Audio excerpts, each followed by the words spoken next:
Todo comenzó con el susurro. No rezaba el rosario, no entonaba cánticos. Era un rumor bajo, persistente, que surgía de las paredes de piedra húmeda del convento de Santa Clara. Las hermanas mayores decían que era el viento, que se colaba por las grietas de la montaña. Pero yo, la más novata, sabía que el viento no susurraba nombres. Primero fue el de la hermana Bernarda, una monja de rostro severo que llevaba 50 años entre estos muros. La oí una noche, pasando junto a su celda. Bernarda, decía la pared, con una voz de garganta rota. Al día siguiente, la encontraron sentada en su reclinatorio, los dedos entrelazados con tanta fuerza que tuvieron que romperle las articulaciones para separarlos. Sus ojos, abiertos y secos, miraban fijamente un rincón vacío. Luego vino el silencio. Una semana entera de un mutismo tan denso que el sonido de mi propio corazón me aturdía. Creímos, ingenuas, que había terminado. Hasta que el susurro volvió, más fuerte, más cercano. Ahora salía de los confesionarios vacíos del coro bajo. Lucía. María. Soledad. Las nombraba una a una. Y una a una, las encontrábamos. Nunca con una marca física, nunca con violencia. Solo, cambiadas. La hermana Lucía, que solía sonreír al regar el claustro, ahora arañaba la piedra con las uñas hasta sangrar, murmurando que los ángeles de los vitrales tenían los ojos vueltos hacia atrás. La hermana Soledad se encerró en la biblioteca y no salió en 3 días. Cuando abrimos la puerta, había copiado a mano todo el Malleus Maleficarum, pero en lugar de bruja, había escrito nuestros nombres, una y otra vez. Yo soy la última de las novicias. La más joven. La que aún recuerda el sabor del mundo exterior. Y anoche, después del oficio de completas, mientras caminaba sola por el pasillo que lleva a los dormitorios, lo escuché claramente. No salía de la pared ni del confesionario. Salía de la oscuridad misma, justo a mi lado, en un aliento gélido que me erizó la piel bajo el hábito. Susurró mi nombre. Alba. Y no dijo nada más. Pero en ese silencio que siguió, supe la verdad que este convento, construido sobre una grieta en la roca, aguardado por siglos, no es un lugar para rezar. Es una prisa. Y lo que susurran no pide salvación. Pide compañía. Ahora, sentada en mi celda, con la vela a punto de consumirse, espero. Espero a que la sombra en el rincón, que es un poco más densa que las demás, se decida a decirme qué quiere de mí. El gancho está lanzado, hermana. Ya no rezo por mi alma. Rezo por el valor suficiente para no responder cuando vuelva a llamarme. El convento de Nuestra Señora del Silencio no tenía puertas. Nunca las necesitó. Se alzaba en un acantilado al que solo se llegaba por un desfiladero traicionero, y la regla más sagrada era el mutismo total. Nos comunicábamos con señas, con la mirada, con la escritura en pizarrines de pizarra que luego borrábamos. El silencio era nuestro muro, nuestra oración, nuestra salvación contra el mundo. Hasta que el silencio comenzó a responder. Todo empezó con los sueños. No eran sueños, en verdad.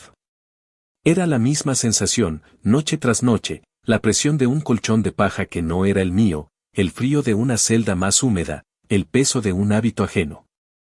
Y el sonido. Un roce constante, como de tela gruesa arrastrándose por piedra, haciendo el mismo recorrido una y otra vez, en un pasillo que no existía en nuestro convento. Al despertar, mis sábanas estaban impecables, pero mis pies amanecían sucios, con el rastro ínfimo de polvo de piedra y salitre. La madre abadesa, al ver mi pizarra donde dibujé el camino de ese arrastre, palideció. No con tiza, sino con carbón, escribió una sola palabra en la pared de su celda, antes de borrarla con terror, ecos.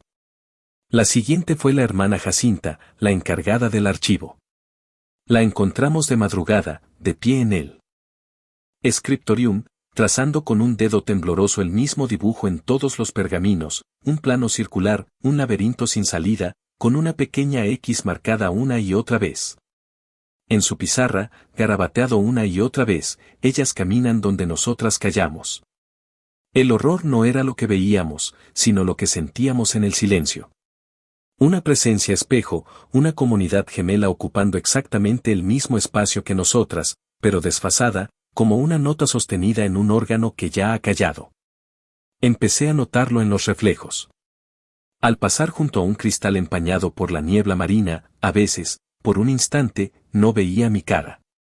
Veía otra, más pálida, con los ojos muy abiertos, como atrapada en un grito perpetuo. Y en el reflejo, ella no estaba sola. A su espalda, en la galería que en mi realidad estaba vacía, se alineaban sombras con hábitos.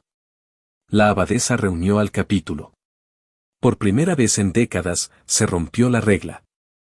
Habló, y su voz, ronca por el desuso, sonó a blasfemia en la sala capitular. No estamos solas en este acantilado. Este convento fue construido sobre otro. Uno que cayó para siempre, pero que no se fue. Nuestro silencio no las ahuyenta. Les da forma. Somos el molde y ellas la escultura de cera. Cuanto más callamos, más sólidas se vuelven. La pregunta, más terrible que cualquier respuesta, flotó en el aire helado. ¿Qué pasaría si nuestro silencio se rompiera por completo? ¿O si el de ella se filtrara en el nuestro? Anoche, durante el oficio de maitines, lo entendí. Estábamos en el coro, solo el sonido de la respiración y el viento. De pronto, junto a mi oído, tan cerca que sentí el frío, una voz que no era una voz, un susurro de piedra contra piedra, de sal contra herrumbre, pronunció una palabra. La primera y única que he oído de ellas. Salida. Miré a mi alrededor. Todas las hermanas, con los ojos cerrados, absortas en la oración. Nadie más lo había oído. Pero en el muro frente a mí, empapado por la humedad que siempre sube del mar, una nueva grieta había aparecido. No era una grieta cualquiera. Tenía la forma exacta de una puerta. Y desde el otro lado del muro, comenzó el sonido que ahora llena cada rincón de mi silencio, el lento, paciente, metódico arrastre de decenas de pies descalzos, avanzando hacia la nueva abertura. Ellas ya tienen su salida. Y está en nuestro lado del silencio. El rosario de huesos. El monasterio de la Encarnación no se despertaba con campanas, sino con el crujido de la piedra. Un sonido seco y meticuloso que cada amanecer desgranaba el aire frío de los claustros, marcando el paso de los penitentes. Todos los monjes, en fila india, descendían a la cripta y recogían una sola falange de su osario personal. El prior había decretado que el alma solo se domaría cuando el cuerpo conociera, hueso a hueso, su inevitable desmoronamiento. Nunca debieron alterar el orden. Todo comenzó cuando el hermano Lucas, el más joven y ferviente, se quebró la tibia en un paso resbaladizo de la huerta. Incapaz de caminar, el abad le asignó para su penitencia el inventario del gran depósito, una sala secreta bajo la bodega donde se guardaban los huesos de los hermanos difuntos. No eran restos amontonados al azar. Allí, con macabra paciencia, generaciones de monjes habían ido desarticulando esqueletos completos y reensamblándolos en estructuras mayores. Vigas de fémures cruzadas, lámparas hechas con cientos de costillas, columnas vertebrales entrelazadas en arcos góticos. Era una capilla construida con el precio de la fe. Lucas, entre fascinado y aterrado, perdió la noción del tiempo entre tanta osamenta. La noche en que el calendario marcaba el día de todos los santos, mientras clasificaba un arcón de metacarpos, sus dedos rozaron algo extraño. No era un hueso suelto. Era una ristra. Un rosario. Pero en lugar de cuentas de madera o cristal, lo que ensartaba el podrido cordel eran 63 huesecillos perfectos, diminutos, de una blancura anormal. Fémures, tibias, costillas y cráneos en miniatura, meticulosamente pulidos, que formaban una única y horrenda letanía. Una inscripción en el estuche, escrita con tinta ya casi borrada, rezaba, para invocar el verdadero martirio. La curiosidad, ese pecado capital, pudo más que el miedo. Ajeno al epígrafe de un profeta que vio huesos levantarse del suelo, Lucas se encerró en su celda y, en un acto de profunda estupidez, pasó las pequeñas cuentas óseas entre sus dedos mientras musitaba las avemarías de la noche. No rezaba. Jugaba. Y el rosario, frío al principio, empezó a palpitar con un calor inquietante. Al terminar la primera decena, un sonido agudo, como el chirrido de una tiza en una pizarra infinita, rasgó el silencio de su celda. Provenía de la pared. De la piedra misma. Al terminar la segunda, el sonido se convirtió en un susurro colectivo, un zumbido de voces antiguas y sedientas que parecían surgir de las mismas entrañas del monasterio. Cuando puso el dedo sobre la última cuenta, un cráneo minúsculo, el mundo se detuvo. El susurro cesó. Y entonces, desde el gran depósito, muy por debajo de sus pies, llegó el estruendo.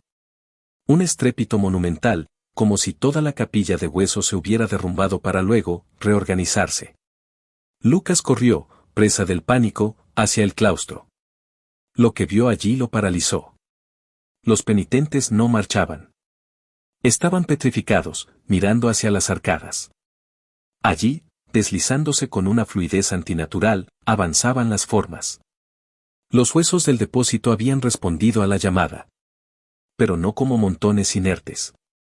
Se habían reensamblado, no en estructuras, sino en esqueletos completos que arrastraban jirones de hábitos podridos. Caminaban, sus articulaciones secas produciendo ese mismo crujido metódico del amanecer, pero ahora con un propósito claro. No atacaron.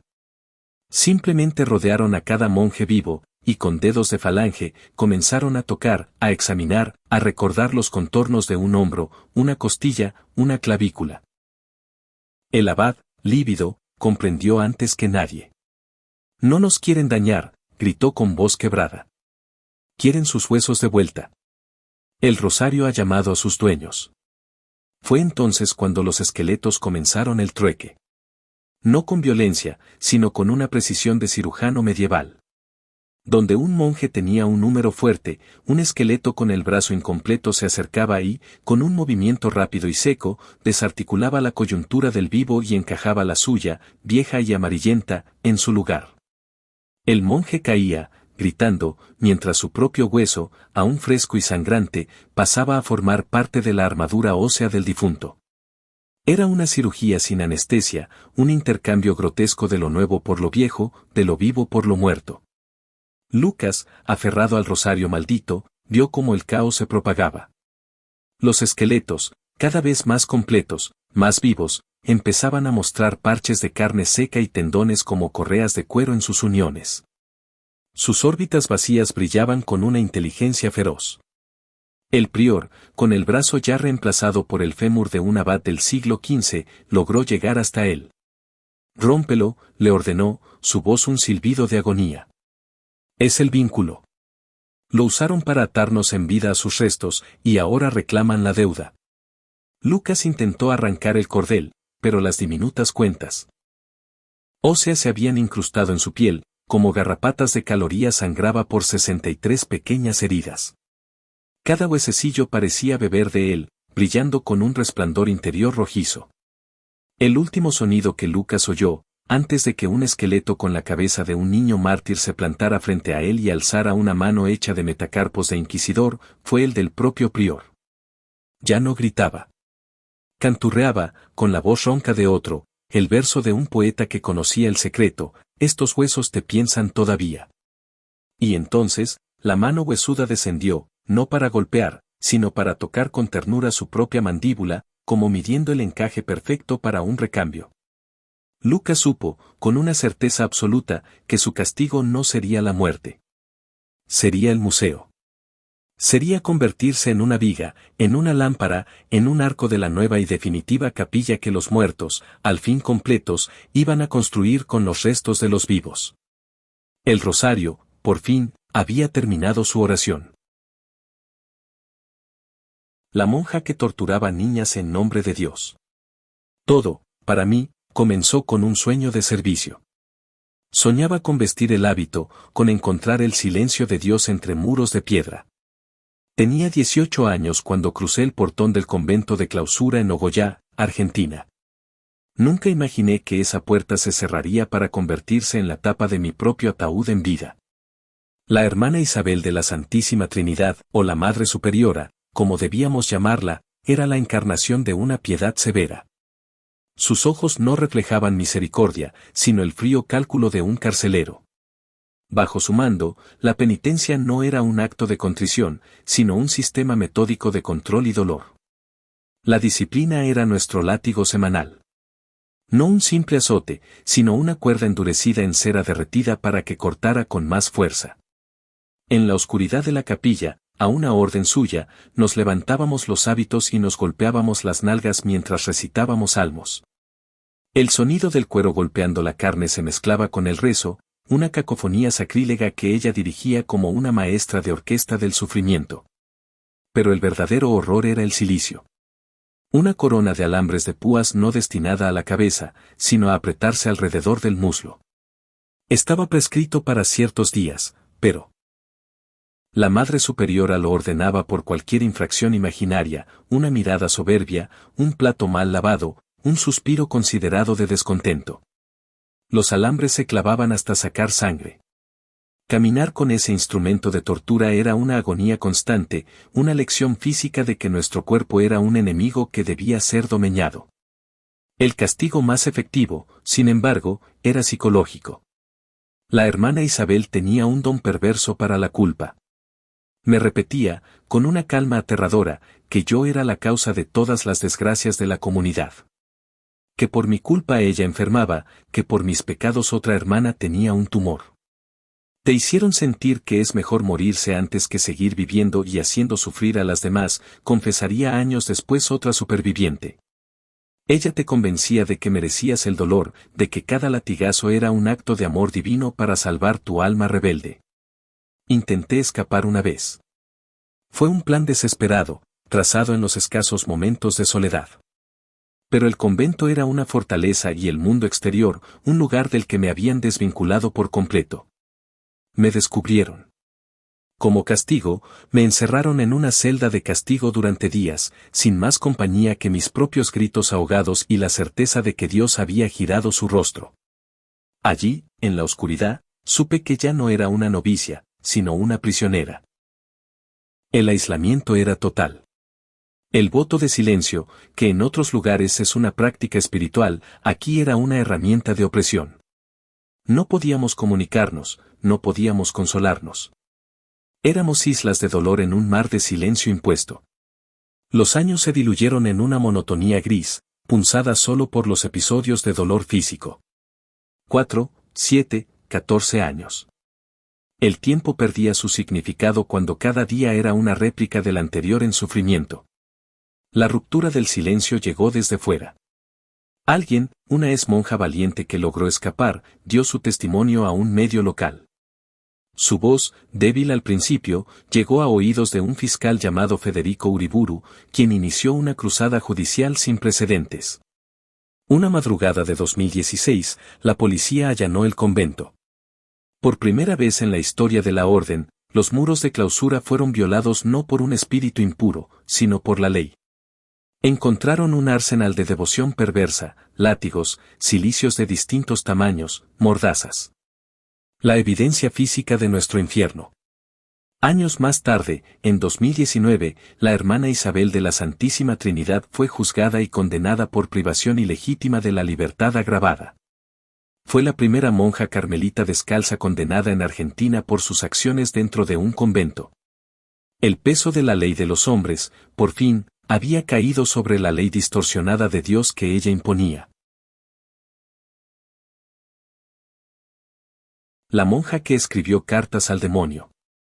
El convento de Santa Clara se alzaba sobre la montaña como una advertencia tallada en granito. Para el mundo, éramos guardianas de reliquias, custodias de manuscritos iluminados que contenían los secretos de la fe. Yo, Sor Matilde, era la archivera. Mi mundo eran los pergaminos, el olor a vitela antigua y la tinta de nuez. Hasta que encontré el asterisco epistolario de la sombra. No estaba catalogado. Yacía oculto en un falso fondo del arca que guardaba los salterios del siglo XIII. No era un libro, sino una colección de cartas. 174, para ser exactas. Y todas iban dirigidas al mismo destinatario, escrito con una caligrafía febril que arañaba el pergamino, a él que espera en el silencio. La primera carta, fechada en 1347, era de Sor Lucía de la Cruz, una monja de la que solo quedaba un nombre en un registro de defunciones por fiebre melancólica. Su escritura era desesperada, casi violenta. He cumplido con tu petición. He guardado el silencio durante el canto del Benedictus. He trazado tu signo en la cera derretida de la vela que soplé. La hermana Margarita ha enfermado de los pulmones, como dijiste. Ahora, te ruego, como prometiste, haz que el hermano Javier me mire. Haz que abandone el monasterio de los hombres y venga a este muro. Que su mirada sea la luz que rompa mi noche. Me estremecí. Era blasfemia pura, pero también el grito de una soledad tan profunda que había encontrado un eco en lo prohibido. La siguiente carta, de la misma mano pero meses después, era más corta, triunfante: ha venido. Ha venido y su rostro tenía la marca, la pequeña quemadura en la mano derecha. Es tuya la obra. Escribiré de nuevo. Así continuaban. Sor Lucía negociaba.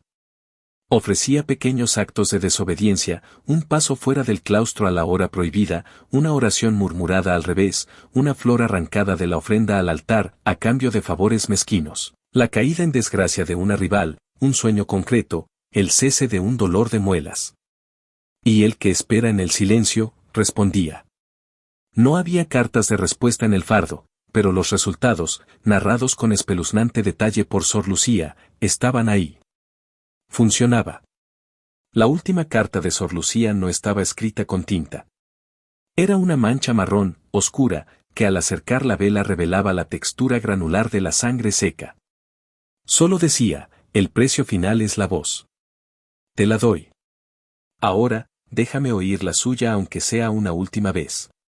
Debajo, en una letra diferente, infinitamente más antigua y fría, como grabada con hielo, una sola palabra: recibido.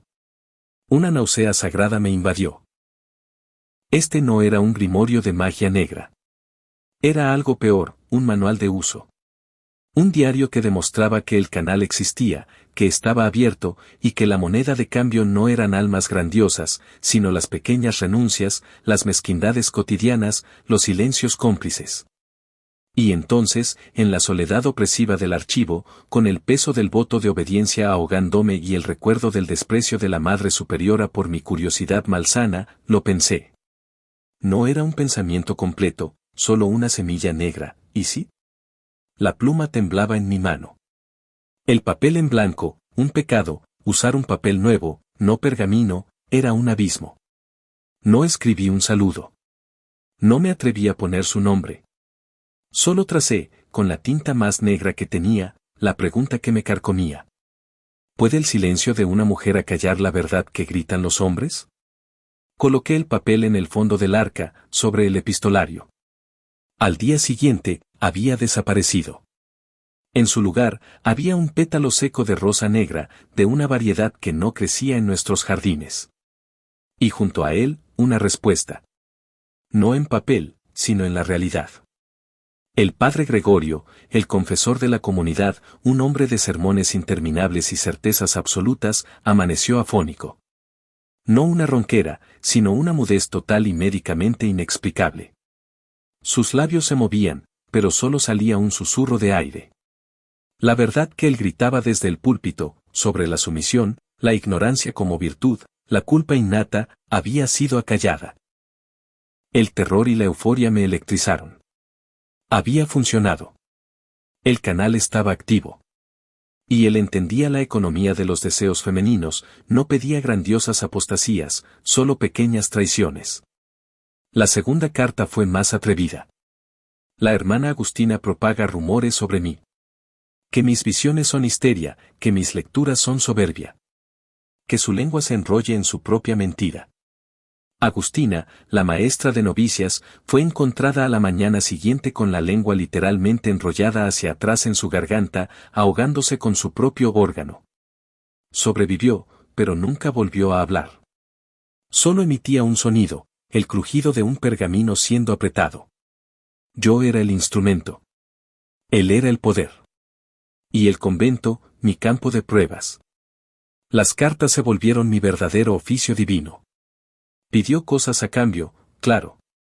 Pequeños rituales, romper el hilo de un rosario durante la consagración, verter una gota de vino de misa en la tierra, susurrar su nombre, el que yo le había dado en mi mente, el corresponsal, al anochecer. El terror y la euforia me electrizaron. Había funcionado.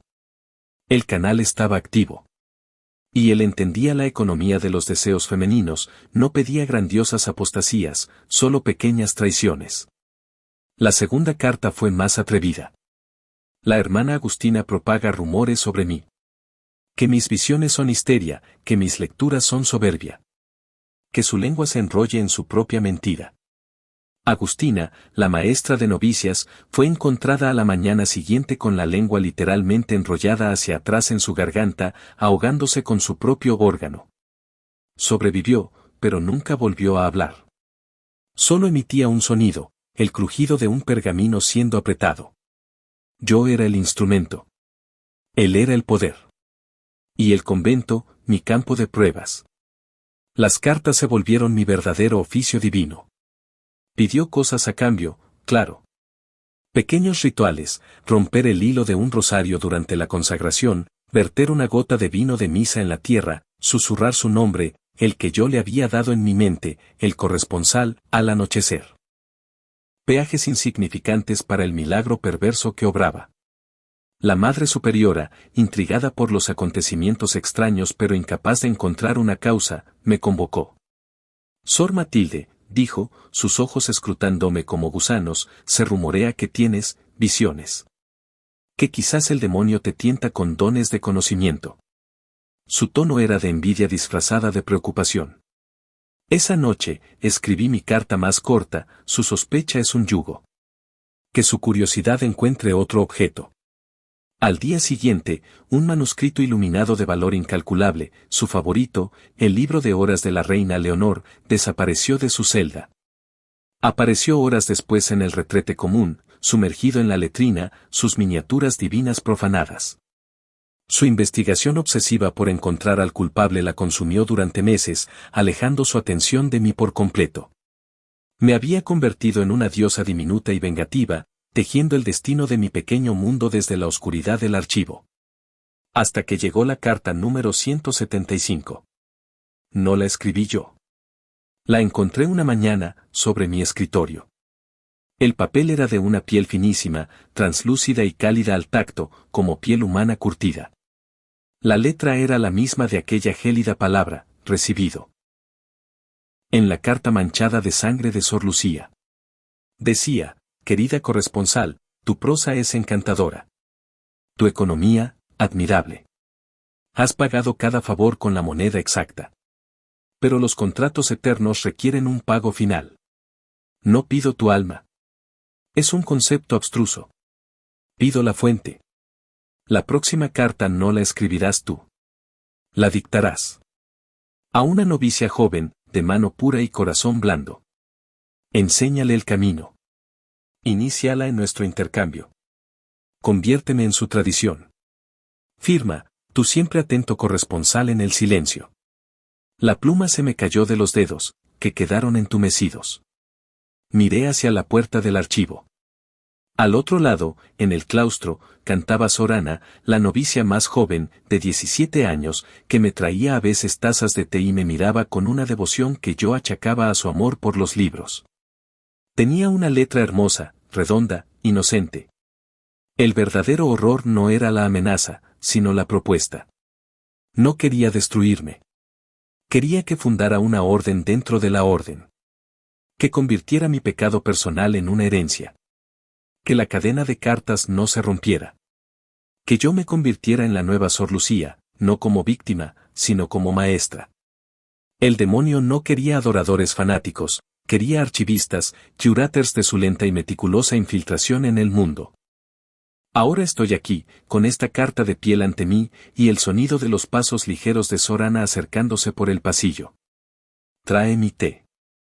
Y tengo que decidir, si romper el contrato y enfrentar la ira de un príncipe que cumple sus promesas con exactitud aterradora, o pasarle la pluma, sonreírle, y empezar a dictar, querido corresponsal en el silencio, te presento a una nueva amiga. El silencio, He aprendido, no es la ausencia de voz. Es el espacio donde se escucha mejor la oferta. Y la mía está a punto de ser aceptada.